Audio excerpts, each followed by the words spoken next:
സഹോദരി ഒപ്പം ചേരുന്നുണ്ട്. എന്താ ശരിക്കും സംഭവിച്ചത്? എന്താണെന്നൊന്നും ഞങ്ങൾക്കറിയില്ല. ഞാനിവിടെയെല്ലാം മാങ്കാവാണുള്ളത്. ഒരു മിനിറ്റ് പറയും. മാങ്കാവാണ് ഞാൻ താമസിക്കുന്നത്. അമ്മ പൊൽസയ്ക്ക് കറക്കാൻ വേണ്ടി വിളിക്കാൻ പോയതാ. അപ്പോഴാണ് ഇങ്ങനെ ചോരയെ കുളിച്ചിട്ട് ചെയ്ത്.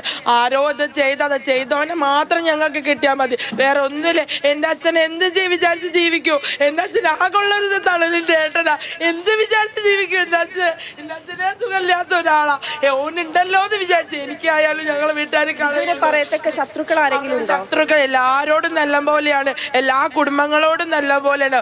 എല്ലാവരോടും ഇവിടെ ചെക്കന്മാരായിട്ടും മാർക്കറ്റുകാരായിട്ടും. ബിജു എന്ന് പറഞ്ഞാൽ അറിയാത്തവർ ഈ പാളയം സിറ്റിയിലില്ല. ഏതൊരാൾ രാത്രി വഴി തെറ്റി വന്ന ബിജുവിന്റെ വീട് എവിടെയാ ചോദിച്ചാൽ കൊണ്ടാക്കി കൊടുക്കും ആൾക്കാർ. അങ്ങനെയുള്ളൊരു ഏട്ടനാണ്. അടിച്ചിട്ടാലും ഞങ്ങൾക്ക് ബേജാറില്ലായിരുന്നു. 10 ദിവസം ആശുപത്രി കിടന്നാലും ഞങ്ങൾ നോക്കും. ഇങ്ങനെ കൊന്നിട്ട് അളച്ചില്ലേ ഞങ്ങൾ ഏട്ടനെ, കൊന്നിട്ട് പോയില്ലേ. സമീപത്ത് ലഹരി സംഘങ്ങളൊക്കെ വലിയ രീതിയിൽ ഉണ്ടായിരുന്നു. എന്ത് ചെയ്തെന്നും ഞങ്ങൾക്ക് ആ സമയം അതാ. പകലാണെങ്കിലും ഞങ്ങൾ എങ്ങനെയെങ്കിലും ഈ രാത്രി സമയത്ത് കണ്ണെത്തൂല. ഞങ്ങളെ വീട്ടിലെല്ലാം കിടക്കുന്ന വേറെ അതൊന്നും ഇന്നലെയല്ല കിടക്കാൻ തുടങ്ങിയത്. ഏതൊരാൾ 1 മണി 2 മണിയിലെ പോവാണോ പിടിച്ച ഇത് നടവഴിയല്ല, ഇത് ആള് താമസമുള്ള സ്ഥലമാണ് ഒക്കെ പറഞ്ഞ ആൾക്കാരെ തിരിച്ചു വിടുക. എനിക്ക് എന്ത് പറ്റിയാലും ഞങ്ങളെ വീട്ടിൽ ഓടിയെത്താൻ, ഈ പാളയംകാർക്ക് എന്ത് പറ്റിയാലും ഓടിയെത്താലും ഒരേ ഒരാളായിരുന്നു. ഇനിയിപ്പോൾ ഓനെ ഇങ്ങനെ ചെയ്ത് ഓന് പറ്റിയല്ല, എത്ര കയ്യും കാലും ഒടിച്ചിട്ട് പോയിക്കോട്ടെ, ഇനി ഞങ്ങൾക്ക് ബേജാറില്ലായിരുന്നു. ഇങ്ങനെ കൊന്നിട്ട് കളഞ്ഞു പോയില്ല, കൊന്നിട്ടിട്ട് കളഞ്ഞു പോലെ. ഈ വിഷമം ഞങ്ങൾ ചാവുന്നവരെ മാറുമോ? ഇതൊക്കെ ഏതായാലും ഈ പറഞ്ഞതുപോലെ രാത്രിയിലൊക്കെ ഈ പ്രദേശത്ത് കൂടി ആളുകൾ ഏത് ദുരൂഹ സാഹചര്യത്തിൽ പോയാലും അതിനെ ചോദ്യം ചെയ്യുന്ന ഒരാളായിരുന്നു ബിജു. അപ്പോൾ അത്തരത്തിൽ ആരെങ്കിലും പോയിട്ടുണ്ടെങ്കിൽ അത് കൃത്യമായി ബിജു അതിന് ആ വീട്ടിലുണ്ട് എന്നറിഞ്ഞ് മനസ്സിലാക്കി വന്ന ആരെങ്കിലും ആയിരിക്കും ഇത്തരത്തിലൊരു കൃത്യത്തിന് പിന്നിൽ എന്നുള്ളത് തന്നെയാണ് ഈ കുടുംബം ഉൾപ്പെടെ സംശയിക്കുന്നത്. ഏതായാലും പോലീസ് ഉൾപ്പെടെ സ്ഥലത്തെത്തിയിട്ടുണ്ട്. ഇൻക്വസ്റ്റ് നടപടികളിലൊക്കെ ഇനി കടക്കേണ്ടതുണ്ട്. ബിജുവിൻ്റെ അമ്മാവൻ ഒപ്പം ചേരുന്നുണ്ട്. കഴിഞ്ഞ ഏതാനും നാളുകളായി ബിജു അവിടെ ഒറ്റയ്ക്ക് തന്നെയാണ് രാത്രിയിൽ താമസിക്കുന്നത് അല്ലേ? വർഷങ്ങളായി ഒറ്റയ്ക്ക് താമസിക്കുന്നുണ്ട്. വീട് ഇതാണ്. ഓൻ താമസിക്കുന്ന വെച്ചാൽ ഇവിടെ അമ്മയും അച്ഛനും കിടക്കും, ഓനോടെ കിടക്കുന്നു. അങ്ങനെ കിടക്കലോ. പിന്നെ ഇന്നലെ രാത്രി ഇതുവരെ 10 മണിക്ക് വർത്താനം പറഞ്ഞിട്ട് ഓൻ പോയി. അപ്പോൾ അവൻ്റെ അച്ഛൻ കോയമ്പത്തൂർ പശുവിനെ എടുക്കാൻ. അച്ഛൻ രാവിലെ കറക്കൽ ഇതൊക്കെ. അവന് കാലിന് വയ്യാത്തതുകൊണ്ട് അച്ഛൻ കറക്കലൊന്നും ഇല്ലായിരുന്നു. ഈ സമീപത്ത് ചില ലഹരി സംഘങ്ങളുണ്ട്. അവരുമായിട്ട് ബിജു എന്തെങ്കിലും തരത്തിലുള്ള തർക്കമോ മറ്റോ ഉണ്ടായിരുന്നു? പക്ഷേ വേറൊരു കാര്യം വെച്ചാൽ ഇവൻ അറിയാത്ത ഒരാൾ അതിലേ പോകണം ചോദ്യം ചെയ്യും. ഇനി പിന്നെ കഷ്ടകാലത്തിന് ഇവ മൂത്രമൊഴിക്കാൻ വെച്ചാൽ വെള്ളം കണ്ടമാനം കുടിച്ചാൽ സാധാരണ വെള്ളം കുടിക്കുന്നത് ഇടയ്ക്കിടയ്ക്ക് മൂത്രമൊഴിക്കാൻ എണിക്കും. ആ സമയത്ത് പോണ സമയത്ത് ആരെങ്കിലും പിടിച്ചോ എന്തോ ചോദ്യം ചെയ്തൊന്നും അറിയില്ല.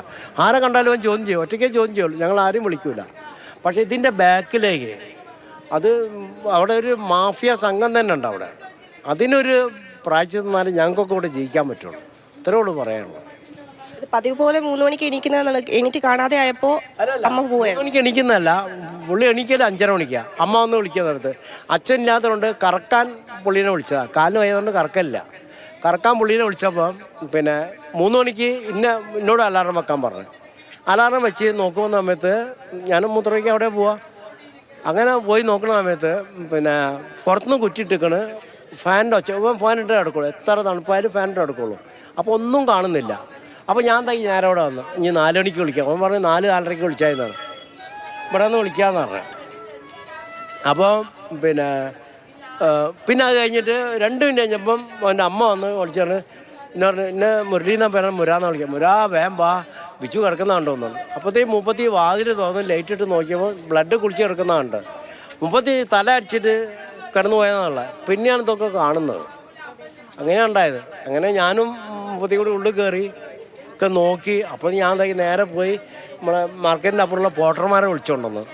ഓര് വന്നാൽ പറഞ്ഞ് തുടരുത്, കുടിക്കരുത്. അങ്ങനെ ഓരോ പോലീസിനെ വിളിച്ച് പോലീസ് വന്നു. കഴുത്തിനും വയറിലാണോ പരിക്കുള്ളതായിട്ട് കാണുന്നത്, മുറിവുള്ളതായിട്ട്? അത് ഇവർ പറഞ്ഞത് കേട്ടോ. ഞാൻ കണ്ടിട്ടില്ല. ഞാൻ കണ്ട വയ്ക്ക് എൻ്റെ കൈയും കാലൊക്കെ വരച്ച്.